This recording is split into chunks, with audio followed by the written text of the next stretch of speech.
Assalamualaikum warahmatullahi wabarakatuh. Perkenalkan, kami dari kelompok 4 Program Studi Psikologi tahun 2021, kelas A.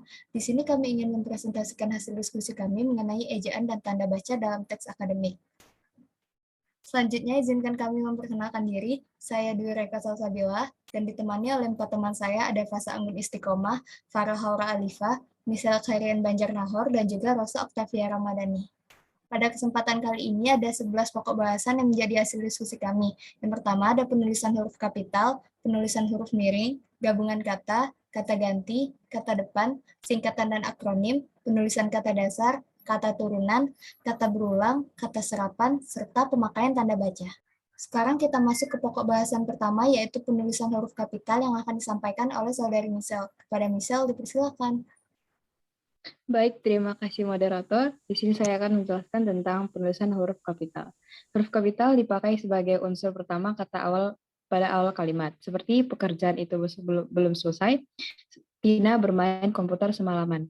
Yang kedua, ada dipakai sebagai huruf pertama petikan langsung, seperti adik bertanya kapan kita pulang. Seperti juga besok pagi kata ibu, dia akan berangkat. Selanjutnya, huruf kapital dipakai sebagai huruf pertama dalam ungkapan yang berhubungan dengan nama Tuhan dalam kitab suci, termasuk juga kata ganti untuk Tuhan, seperti bimbinglah hambamu ya Tuhan ke jalan yang engkau beri rahmat.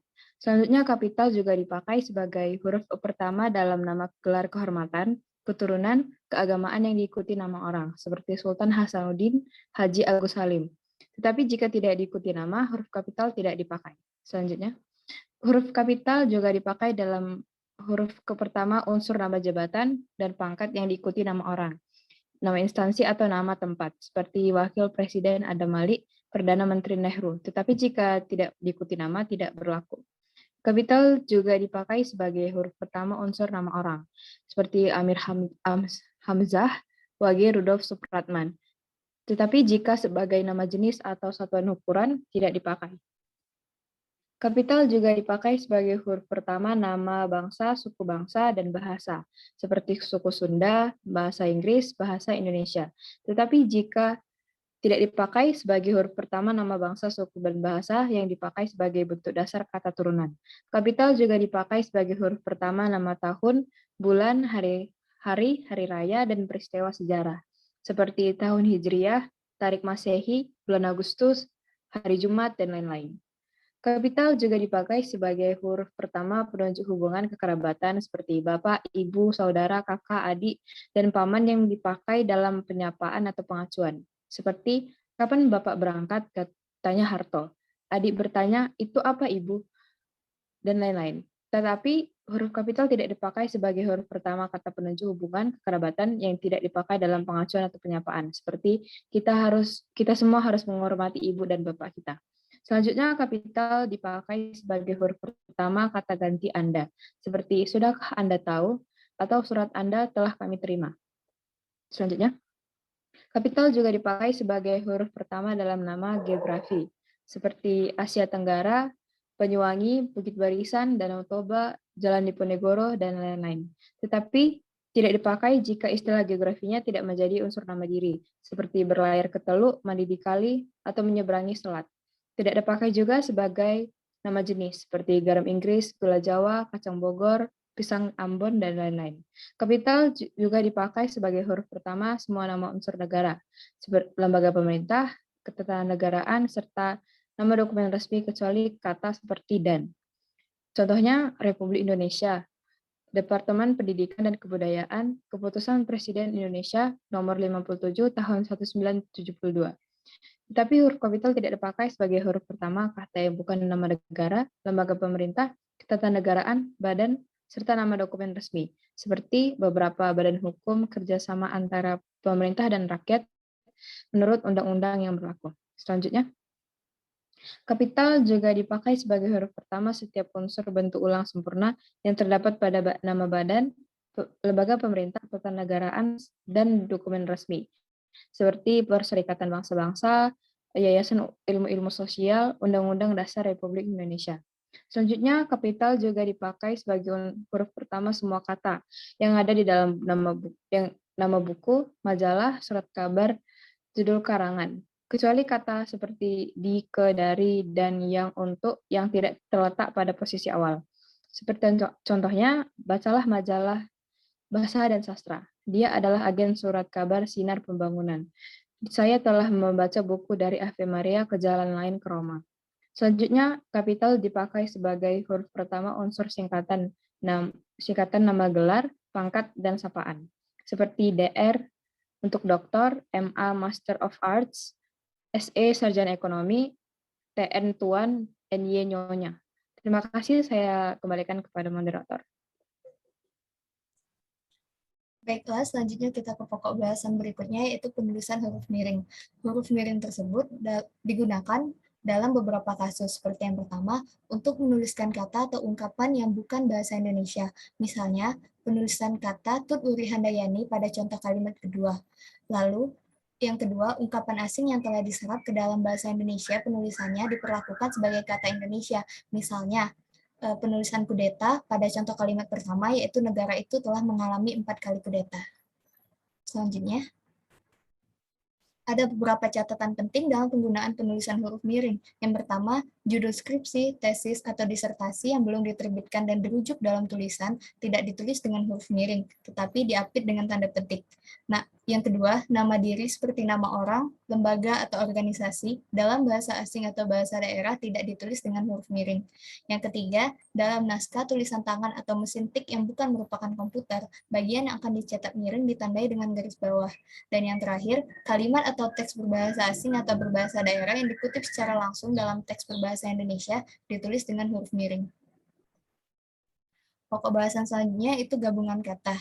Pertama, unsur-unsur gabungan kata yang lazim disebut kata majemuk itu ditulis secara terpisah. Contoh kata gabungan kata yang sering kita temukan itu seperti keras kepala, kambing hitam, duta besar, mata pelajaran, bulan madu, dan lain-lain. Itu ditulis dengan terpisah. Yang kedua, ada gabungan kata yang dirasakan sudah padu benar ditulis serangkai atau tidak ada tanda pisah. Contoh gabungan katanya itu seperti acap kali, ada kalanya, bagaimana, barangkali, dan lain-lain. Dan yang terakhir, gabungan kata yang dapat menimbulkan kesalahan pengertian dapat ditulis dengan menambahkan tanda hubung di antara unsur-unsurnya untuk menegaskan pertalian unsur yang bersangkutan. Misalnya, contoh pertama yaitu ibu, bapak, kami. Tanda hubung di antara kata ibu dan bapak itu menunjukkan bahwa ibu bapak tersebut merupakan orang tua kandung kami.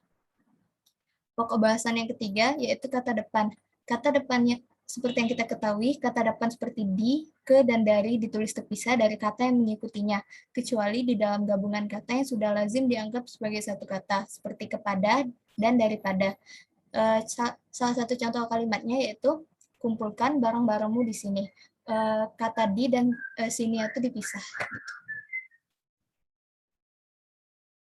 Kata-kata yang dicetak miring di dalam kalimat seperti di bawah ini ditulis serangkai. Misalnya, kata keluar pada contoh kalimat kedua, dia masuk lalu keluar lagi. Itu kayaknya tidak dipisah dari luarnya. Jadi dibikin gabung dengan menjadi satu kata. Selanjutnya, pokok bahasan partikel yang akan dijelaskan oleh saudari Fasa. Kepada Fasa, dipersilakan.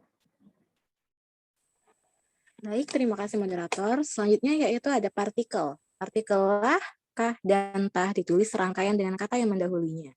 Misalnya, mintalah penjelasan pada gurumu. Bagaimanakah cara membuat mesin penetas telur? Partikel per yang berarti demi, tiap mulai ditulis terpisah dari kata yang mengikutinya. Misalnya, kami masuk ke dalam ruangan satu persatu, sepatu itu dijual dengan harga 80.000 per pasang. Sedangkan partikel pun ditulis terpisah dari kata yang mendahulunya. Misalnya, apapun yang kita katakan dia tidak mau menuruti. Hendak pulang tengah malam pun sudah tidak ada kendaraan. Selanjutnya, partikel pun pada gabungan yang lazim dianggap padu dan ditulis serangkaian dengan kata yang mendahulunya. Misalnya, adapun, walaupun, sekalipun, meskipun, bagaimanapun. Partikel per dalam bilangan pecahan yang ditulis dengan huruf dituliskan serangkai dengan kata yang mengikutinya. Misalnya, 37, 3/4, 15/30. Next. Penulisan singkatan dan akronim. Singkatan ialah bentukan singkat yang terdiri atas satu huruf atau lebih, sedangkan akronim ialah singkatan dari dua kata atau lebih yang diperlakukan sebagai sebuah kata. Selanjutnya,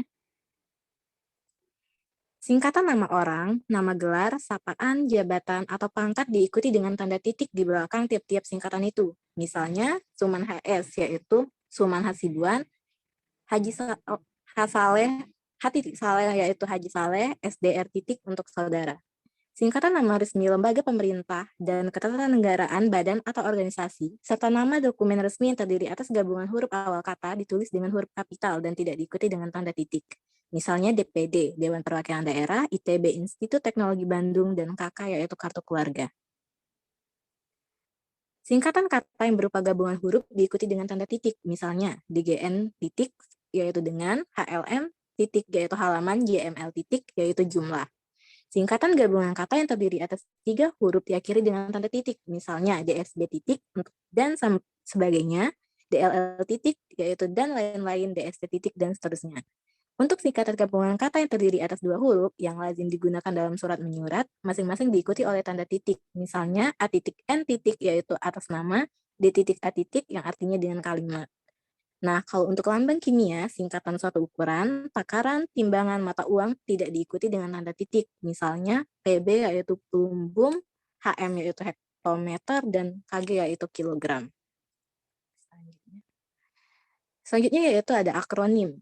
Akronim yaitu nama diri yang berupa gabungan huruf awal, unsur-unsur nama diri ditulis seluruhnya dengan huruf kapital tanpa tanda titik. Misalnya, KONI yaitu Komite Olahraga Nasional Indonesia dan FIFA yaitu Federation of International Football Association. Akronim ini yaitu nama diri yang berupa singkatan dari beberapa unsur ditulis dengan huruf awal kapital, misalnya yaitu BAKIN, Badan Koordinasi Intelijen Negara, dan Koramil yaitu Komando Rayon Militer. Akronim bukan nama diri yang berupa singkatan dari 2 kata atau lebih ditulis dengan huruf kecil, misalnya GELORA, Gelanggang Olahraga, IPTEK, Ilmu Pengetahuan dan Teknologi, dan ada juga Rakernas yaitu Rapat Kerja Nasional. Jika pembentukan akronim dianggap perlu, hendaknya diperhatikan syarat-syarat berikut. Yang pertama yaitu jumlah suku kata akronim tidak melebihi jumlah suku kata yang lazim pada kata Indonesia, yaitu tidak lebih dari 3 suku kata. Dan yang kedua yaitu akronim dibentuk dengan mengindahkan keserasian kombinasi vokal dan konsonan yang sesuai dengan pola kata bahasa Indonesia yang lazim agar mudah diucap dan diingat. Baik, saya kembalikan ke moderator. Selanjutnya, pokok bahasannya yaitu mengenai jenis-jenis kata yang akan dijelaskan oleh Saudari Rosa. Kepada Rosa, dipersilakan. Baik, terima kasih kepada moderator. Baiklah, pokok bahasan ini adalah penulisan kata. Penulisan kata yang pertama yaitu kata dasar. Kata dasar adalah kata yang belum mengalami proses morfologi seperti afiksasi, reduplikasi, komposisi, dan sebagainya. Dalam aturan ejaan yang disempurnakan, kata yang berupa kata dasar ditulis sebagai satu kesatuan. Contohnya pada kalimat, Ibu percaya bahwa engkau tahu. Kantor pajak penuh sesak, buku itu sangat tebal. Selanjutnya, ada kata turunan. Kata turunan adalah kata yang merupakan hasil proses morfologis terhadap kata dasar. Kata turunan imbuhan, awalan, sisipan, akhiran. Ditulis serangkai dengan kata dasarnya. Misalnya pada kata bergetar, dikelola, penetapan, menengok, dan mempermainkan. Jika bentuk dasar berupa gabungan kata, awalan dan akhiran ditulis serangkai dengan kata yang langsung mengikuti atau mendahulunya. Misalnya pada kata bertepuk tangan, garis bawahi, menganak sungai, dan sebarluaskan. Next. Jika bentuk dasar yang berupa gabungan kata mendapat awalan dan akhiran sekaligus, unsur gabungan kata itu ditulis serangkai. Misalnya, menggarisbawahi, menyebarluaskan, dilipat gandakan, dan penghancur leburan. Jika salah satu unsur gabungan kata hanya dipakai dalam kombinasi gabungan kata itu ditulis serangkai. Misalnya, pada kata adipati, biokimia, catur tunggal, dasawarsa, dan demoralisasi. Bahasan selanjutnya yaitu ada kata ulang. Kata ulang adalah bentuk kata yang berulang. Kata ulang biasanya ditulis secara lengkap dengan menggunakan tanda hubung. Kata ulang terbagi menjadi 4 macam. Yang pertama ada dwipura. Dwipura yaitu pengulangan suku kata awal. Contohnya pada kata lelaki. Yang kedua ada dwilingga. Dwilingga yaitu pengulangan yang utuh. Contohnya pada kata undang-undang, satu-satu, dan teman-teman.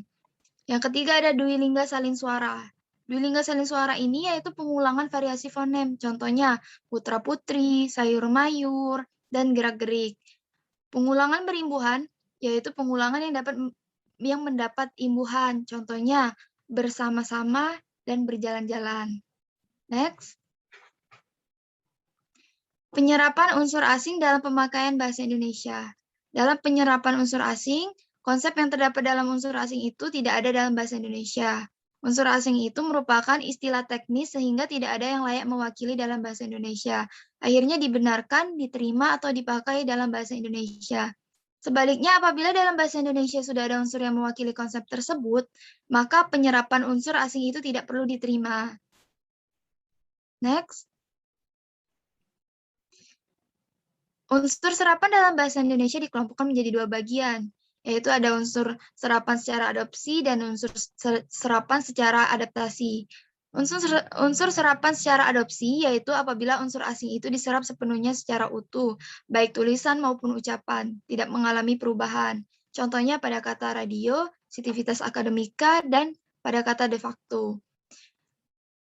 Unsur serapan secara adaptasi yaitu apabila unsur asing itu sudah disesuaikan ke dalam bahasa Indonesia, baik pengucapan maupun pengulangan maupun penulisannya. Contohnya pada kata ekstra, sistem, draft, ekonomi, dan sinema. Terima kasih, saya kembalikan kepada moderator. Baiklah, kita masuk ke pokok bahasan yang terakhir, yaitu pemakaian tanda baca, yang akan disampaikan oleh Saudari Farah. Kepada Farah, dipersilakan. Baik, terima kasih moderator. Selanjutnya yaitu pemakaian tanda baca. Yang pertama ada penggunaan tanda titik.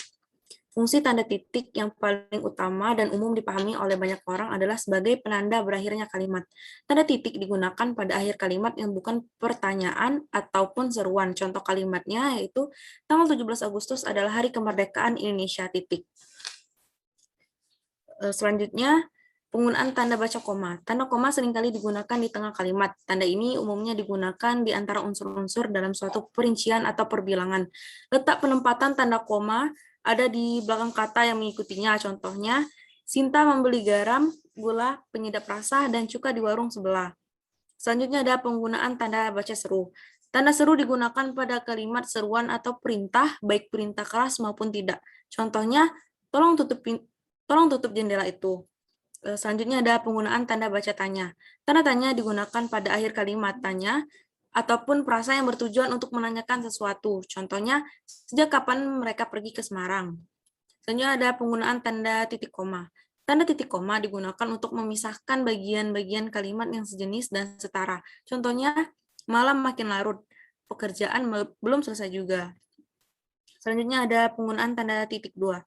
Tanda titik dua digunakan pada akhir suatu pernyataan lengkap jika diikuti suatu rangkaian yang berhubungan mengakar. Contohnya, kita memerlukan perlengkapan memasak, wajan, spatula, panci, dan penyaring. Selanjutnya ada penggunaan tanda elipsis atau titik-titik. Tanda elipsis ada yang ditulis dengan cara titik spasi titik spasi titik. Tanda tersebut digunakan dalam penulisan kalimat yang terputus-putus dan biasanya menunjukkan ada naskah yang dihilangkan. Contohnya, kalau begitu titik-titik-titik, ya lebih baik kita cari tempat makan lain. Selanjutnya ada penggunaan tanda baca garis miring. Yang pertama ada pengganti kata hubung. Garis miring digunakan sebagai pengganti kata dan atau serta tiap atau per. Contoh, pria garing wanita. Yang kedua ada dipakai pada nomor surat dan kalimat.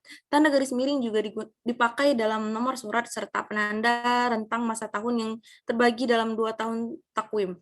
Contohnya, nomor 036 garing Kep garing BKD garing 2020.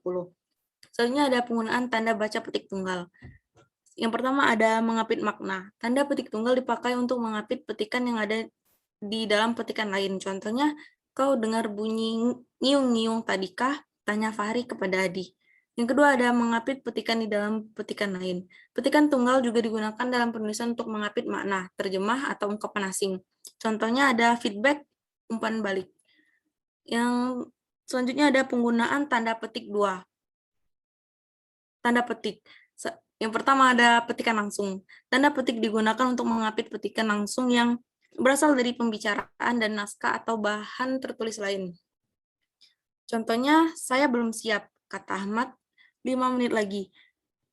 Yang kedua ada mengapit judul. Tanda petik digunakan untuk mengapit judul syair, karangan, atau bab buku yang dipakai dalam kalimat.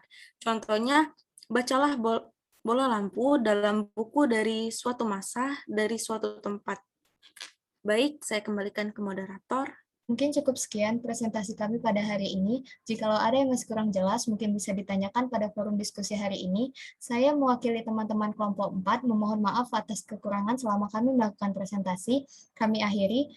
Wabillahi taufiq wal hidayah. Wassalamualaikum warahmatullahi wabarakatuh.